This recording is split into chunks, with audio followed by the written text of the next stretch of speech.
बिस्मिल्लाहिर्रहमानिर्रहीम। Dear students, I am your science teacher Qari Mohammad Irfan. आज हमारा टॉपिक है बेटा ट्रांसपोर्ट ऑफ फूड, खुराक की ट्रांसपोर्ट। इसको हम साइंस की ज़बान में ट्रांसलोकेशन बोलते हैं। Transport of food in plants हम पढ़ने जा रहे हैं, हमारा टॉपिक है। पहले आइए इस टर्म के बारे में समझ लेते हैं। ट्रांस मीन्स होता है चेंज और लोकेशन मतलब प्लेस, जगह का तब्दील करना। कौन सी जगह का तब्दील करना? यहाँ पे जगह किसकी तब्दील हो रही है, मकाम किसका तब्दील हो रहा है? यहाँ पर खुराक अपनी जगह तब्दील कर रही है। खुराक एक हिस्से से दूसरे हिस्से की तरफ जा रही है। पौधे के दूसरे हिस्से की तरफ खुराक, एक हिस्से से दूसरे हिस्से की तरफ खुराक का जाना ट्रांसलोकेशन कहलाता है। आइए ट्रांसलोकेशन को पहले डिफाइन करते हैं। द मूवमेंट ऑफ फूड, खुराक की हरकत, from the leaves to the different parts of the plant. पौधे के पत्ते में खुराक तैयार होती है, आपको मालूम है पड़ा। तो जहाँ से तैयार होगी, तैयारी के बाद वहीं से ही ट्रांसपोर्ट की जाएगी। तो इसलिए पौधे के पत्ते से तैयार शुदा खुराक को पौधे के मुख्तलिफ हिस्सों तक पहुँचाने को हम ट्रांसलोकेशन बोलते हैं। समझ आ गई आपको ये टर्म? इसके बाद इसके कुछ स्टेप्स हैं। सबसे पहले आपने ये चीज़ आपको मालूम है कि food is prepared by photosynthesis in leaves. खुराक तैयार की जाती है फोटोसिंथेसिस के ज़रिए, किस में?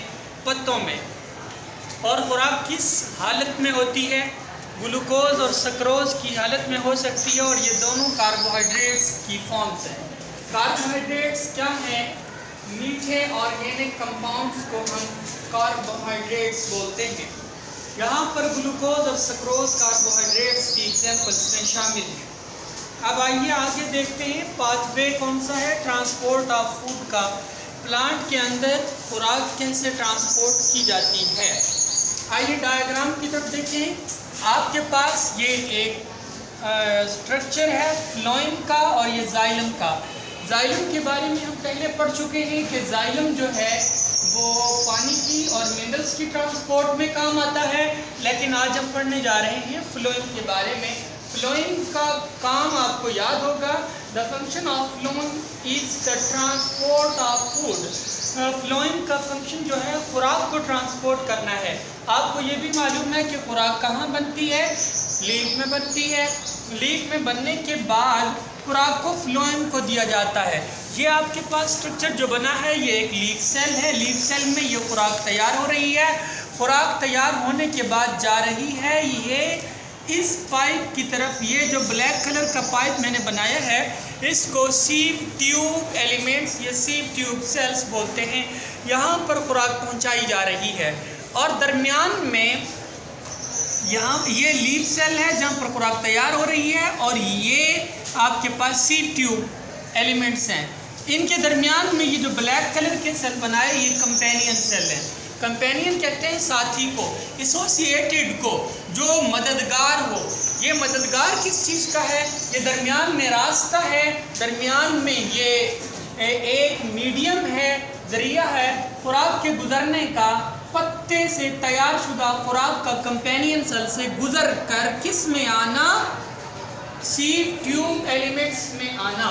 आइए ज़रा इसको यहाँ लिखा हुआ मैं आपको समझाता हूँ।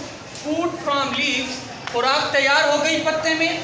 तैयार होने के बाद फ्लोएम के सीव ट्यूब एलिमेंट्स में खुराक जाती है, और दरमियान में हमारे कंपेनियन सेल्स होते हैं। कंपेनियन सेल्स के ज़रिए यानी फूड जो एंटर्स होती है, food enters from leaves to the phloem through the companion sales.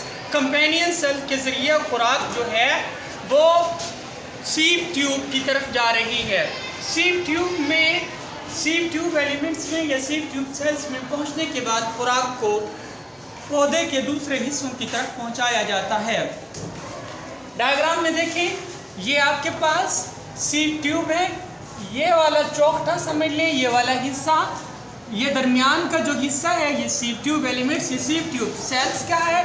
ये पाइप की तरह होते हैं, पाइपलाइन होती है, इस वजह से इनको सीव ट्यूब बोल रहे हैं।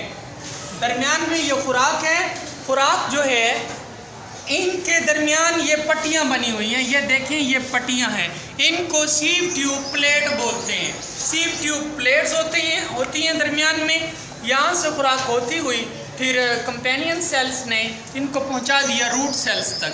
याद रखिए यहाँ पर दो चीज़ें हैं, जहाँ पर खुराक तैयार होकर स्टोर हो रही है वो आपके सोर्स एरियाज़ हैं, और जिनकी तरफ खुराक जा रही है वो आपके सिंक एरियाज़ हैं। फ्लोएम के अंदर ख़ास किस्म के कुछ सेल्स होते हैं, इनकी डिटेल पढ़ लेते हैं। सबसे पहले सीव ट्यूब सेल्स, ये सीव ट्यूब एलिमेंट्स, ये कंडक्टिंग सेल्स हैं। कंडक्टिंग का मतलब होता है राब्ता पैदा करना, कंडक्ट करवाना, राब्ता पैदा करवाना। आपने पहले भी पढ़ा था, मुंतकिल करवाना, एक जगह से दूसरी जगह पहुंचाना, कंडक्शन। याद आया आपको? अच्छा, तो यहाँ ये कंडक्टिंग सेल्स हैं क्योंकि खुराक, तैयार शुदा खुराक को पत्ते से पौधे के दूसरे हिस्सों की तरफ पहुँचा रहे हैं, इसलिए इनको कंडक्टिंग सेल्स बोल रहे हैं। इसके बाद आती है बारी फ्लोएम पैरेन्काइमा की। ये स्टोर करते हैं और खुराक को जज़ब करते हैं और फैलाते हैं पौधे के दूसरे हिस्सों की तरफ। इसके बाद है कंपेनियन सेल्स की बारी। कंपेनियन सेल्स क्या है? आप वहाँ देख सकते हैं आपके जो लीफ सेल है और ये सीव ट्यूब सेल है, इनके दरमियान में है।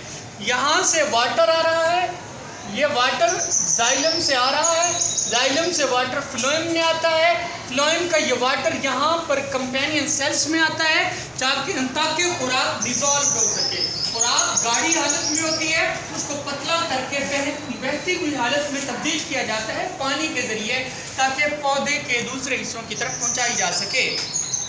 तो कंपेनियन सेल्स ये सोर्स सेल्स हैं जहाँ पर फूड को डिज़ोल्व किया जाता है, वाटर के साथ मिलाकर पौधे के दूसरे हिस्सों को दिया जाता है।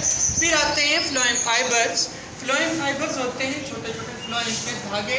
तो ये मूवमेंट में हरकत करने में, खुराक को हरकत करवाने में मदद देते हैं।